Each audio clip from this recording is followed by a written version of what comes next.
So this is why Donald Trump didn't want the Epstein files released, because he's in them, just like Elon Musk said. House Oversight Democrats released a few emails that seriously implicate Donald Trump and really question his relationship with Jeffrey Epstein. Of course, Republicans are saying, this is a hoax, this is a Democrat hoax. But you know what? Let's just see for ourselves.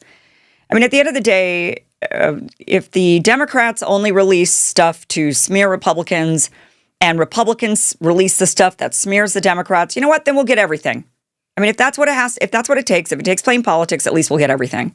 But at this point, Democrats have released what they have on Donald Trump. They're still saying that they're combing through thousands of documents, but this is what we have so far. So Oversight Dems released this.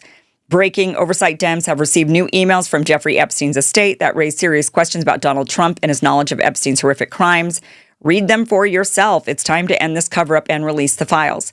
So they were able to subpoena for these files. They got together. They put the subpoena out there. They ended up getting them. And these are what the emails say.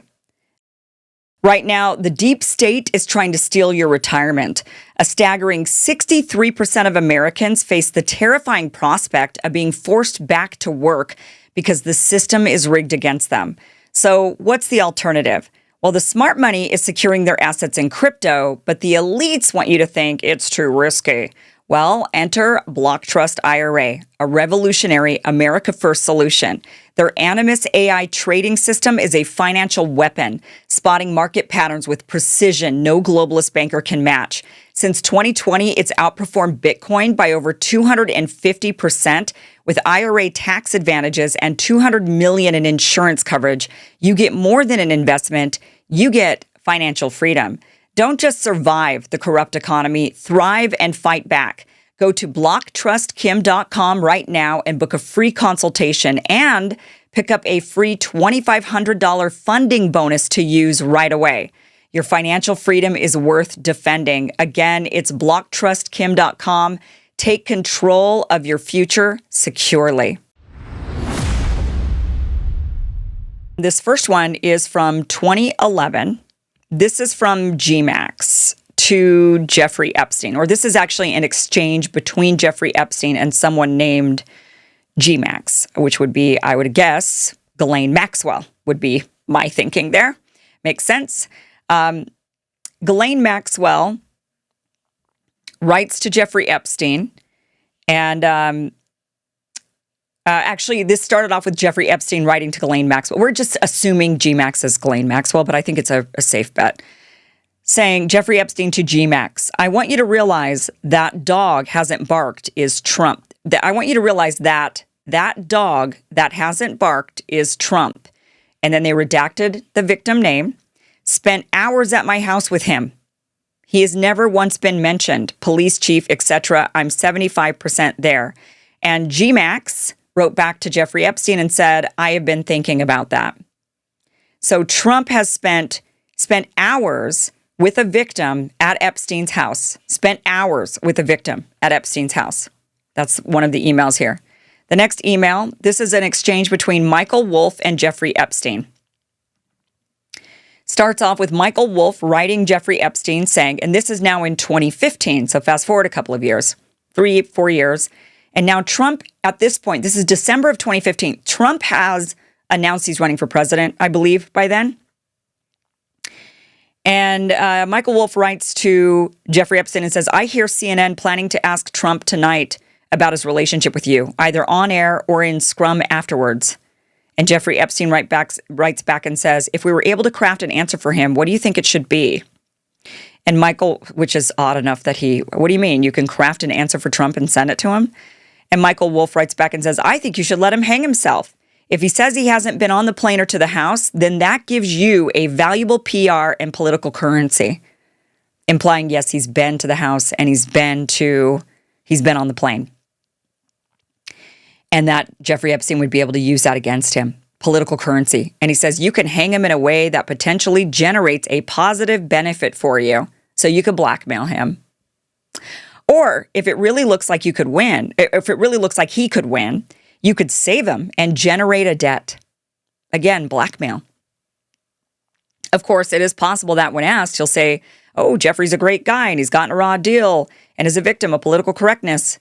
which is to be outlawed in a Trump regime. So he could say that. So openly talking about blackmailing what ends up being a future sitting president. And the last email here, this is in 2019. So Trump is already president. And this is between Michael Wolff and Jeffrey Epstein. Jeffrey Epstein writing to Michael Wolff saying, victim redacted, Mar-a-Lago, something else redacted. Trump said he asked me to resign. Never a member ever. Of course, he knew about the girls as he asked Ghislaine to stop. So he knew about the girls, Epstein says. He knew about the girls. He asked Ghislaine to stop.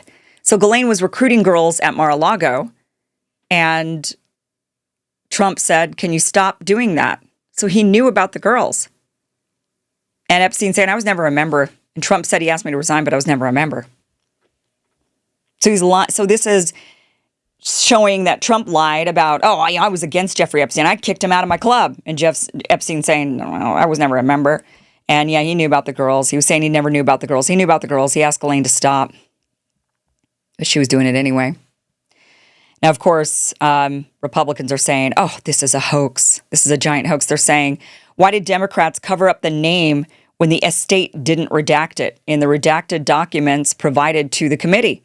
It is because the victim, Virginia Giuffre, publicly said that she never witnessed wrongdoing by President Trump. Democrats are trying to create a fake narrative to slander President Trump. Shame on them.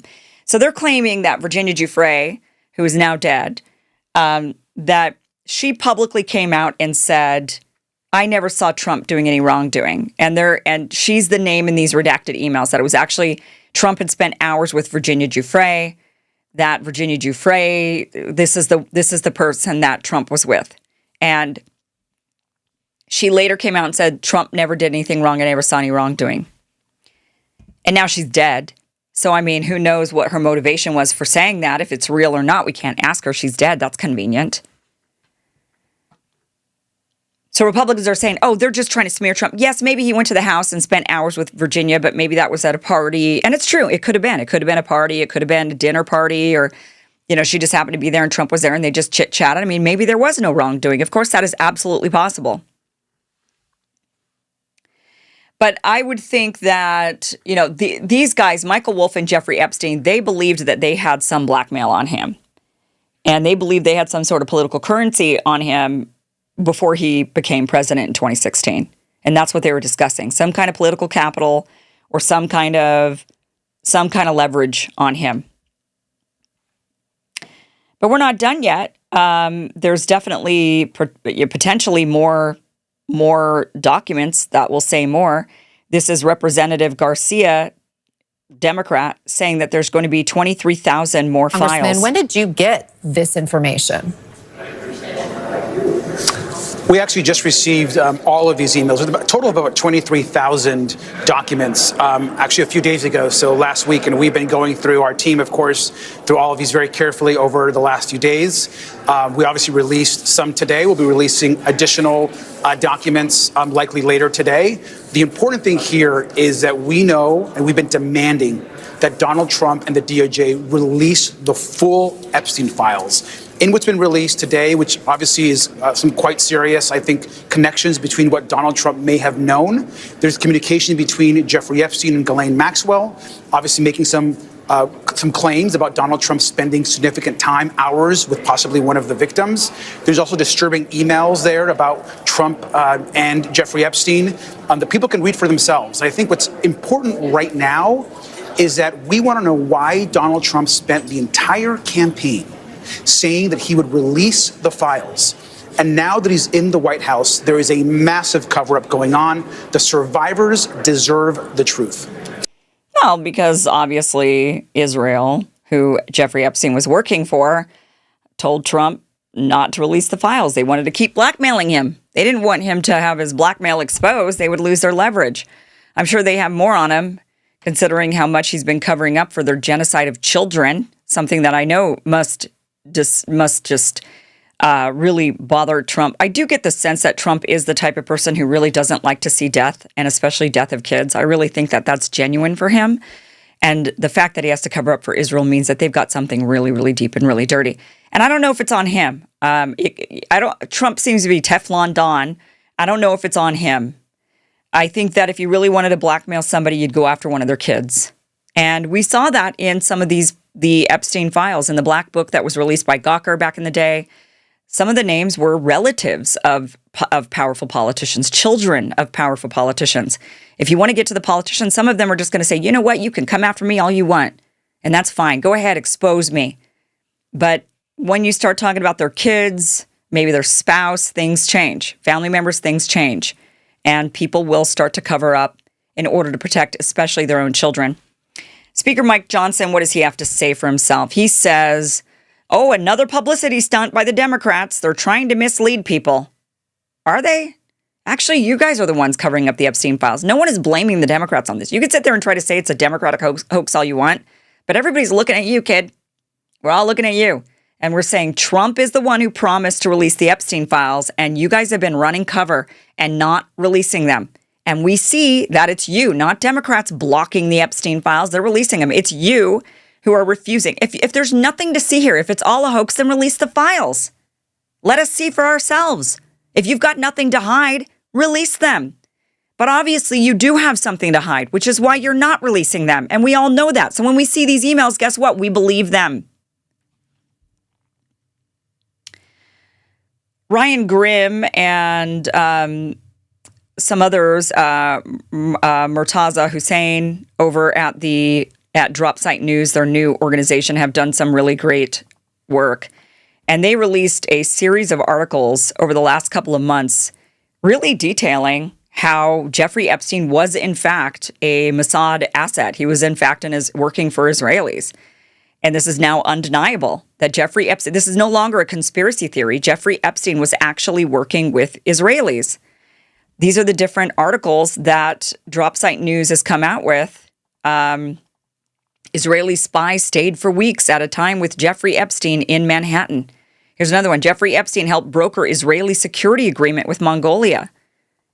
Jeffrey Epstein helped Israel sell a surveillance state to Cote d'Ivoire. I mean, okay, so what do these articles say? Let me just summarize them for you. Across these 4 different investigative exposés, there were leaked emails, appointment logs, and insider reports revealing Jeffrey Epstein as a key fixer and covert operational asset for Israeli intelligence, functioning far beyond his public persona as a financier. Remember, he was just supposed to be some sort of a big, fancy financier, but in fact, he was working with Israeli intelligence. Epstein repeatedly brokered clandestine surveillance and security deals for Israel in Cote d'Ivoire and Mongolia, acted as an intermediary for Ehud Barak to open back-channel diplomacy with Russia during the Syrian civil war, and provided both logistical support and meeting space for senior Israeli spy Yoni Koren at his Manhattan apartment. These articles detail Epstein's active role arranging elite contacts, facilitating Israeli intelligence exports, and aiding regime-friendly power plays, embedding him squarely in the machinery of Israeli statecraft and Mossad-linked global influence operations. Jeffrey Epstein was Mossad, or at least he was a Mossad asset. Don't know if he was directly Mossad or just a guy that was working for Mossad or whatever it was, but he obviously was. And now there's these emails that the Democrats leaked showing that there was blackmail on him, that the Israelis felt like, that the Israeli operational machine felt like they had blackmail on him. And we all know, look, it's not just Trump. Look at these, you got Bill Clinton. Doesn't matter. Both sides of the coin, both sides of the aisle are in on this. They've all been compromised. And that is why we bend over backward to do whatever Israel wants. Israel wants something, Donald Trump is giving it to him. He has been the most pro-Israel president in all American history, which is saying a lot because they've all been pro-Israel. Why have they all been pro-Israel? Because there's blackmail on all of them. And maybe more so on Trump, or maybe the Israelis are cashing in a bit more. Maybe there's just as much on Trump as there was on Clinton. Maybe there's even less on Trump than there was on Clinton. But maybe what they've got on Trump is so powerful because maybe it's against somebody he loves that he's willing to go above and beyond to protect them. And Israel knows it. Or maybe it's the same amount of blackmail, but Israel's just saying, yeah, but we're getting desperate now. It's like we're in crunch time. We need to really take all this land. We need to make the great state of Israel the greater project. We need to do this now. And so what we have to do is we have to, get this all, we got to do what we got to do. And we're going to push them harder. We want to get more aggressive, and that could be too. There might not be any more on Trump than there is on anybody else. Or maybe remember all those leaked.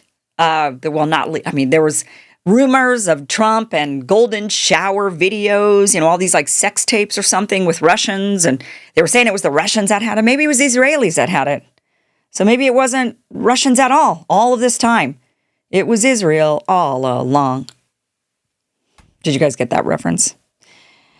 Agatha, all along. If you didn't get that one, but again, look, if the Democrats release these emails and it implicates Republicans, if Republicans come out and implicate the Democrats, do we even need this? We all know they're all implicated. Whether it be the blackmail operation with Epstein, a different blackmail operation that we don't even know about yet, whether it be bribery, which we do know a lot of that. There's also probably bribery we don't know about, and there's certainly a large amount of brainwashing. Whatever it is, our political class is firmly in the pocket of Israel. And we Americans, rather than caring about each individual case of blackmail or brainwashing or bribery, we need to just say, that's it. We're done with you. We are done with you. If you support Israel over the United States, if you give any more money to Israel, if you go there and you kiss the wall, we're done with you. We will vote you out. You will not win. They'll, of course, come up with a different scheme in order to maintain that control, but we can at least do what we could try to do. And that's clearly what we need to try to do, because it is clear, I think now more than ever, that Israel has a very firm grip on America, that we are now the United States of Israel, that Israel is controlling our foreign policy, that they have been for a long time, that they have been generating fake narratives that make, now that Al-Qaeda is in charge of Syria, I think every American should be questioning the 9/11 narrative. Oh, it was Al-Qaeda that did 9/11 on us? Really? Why did you then hand them a nation? Why has Israel been supporting them this entire time? Really? Why has Israel been supporting Al-Qaeda this entire time? And you guys got us into all of these wars in the Middle East under the guise of war on terror, defeating Al-Qaeda. And now you handed him a country and let him into the White House. So explain that. And I think every American should be asking all of these questions.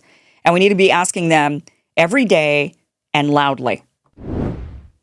Thank you for watching this clip from the full Kim Iversen Show, which you can catch Monday through Friday, 2 p.m. Pacific, 5 p.m. Eastern at KimIversonShow.com. It is free for you to watch. Again, 2 p.m. Pacific, 5 p.m. Eastern, KimIversonShow.com. See you there.